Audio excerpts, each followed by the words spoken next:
You can hold a fluent conversation in English for an hour, but stub your toe, and the word that flies out of your mouth is in your native language, every single time.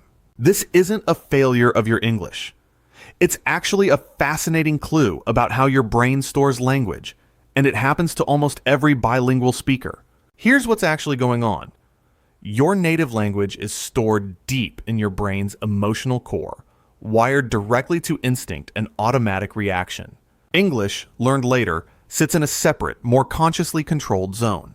In a genuine burst of shock, pain, or anger, your brain skips the conscious zone entirely and fires straight from the emotional core, which is why the native language word appears before you've even decided to speak at all. This is the before state.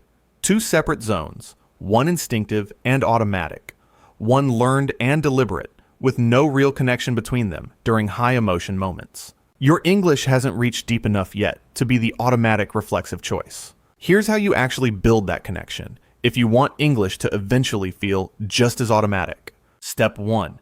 Practice reacting in English during small emotional moments. The next time you stub your toe or feel a flash of frustration, consciously choose an English reaction, even a mild one like ouch or come on. Step 2. Use English during genuinely emotional content, not just neutral practice. Watching something that makes you laugh or tense up in English builds that emotional language connection faster than calm textbook practice ever will. Step 3. Don't judge yourself for slipping into your native language. It's not a sign of weak English.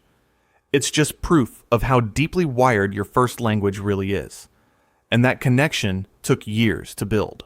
This is the after. The same instinctive reaction, but now with a path reaching English too, given enough repeated small moments like this one. Try this today. Notice the next time you react instinctively. Was it in English or your native language? Tell me in the comments. Subscribe. Simba Eduzone posts a new English mindset video every week.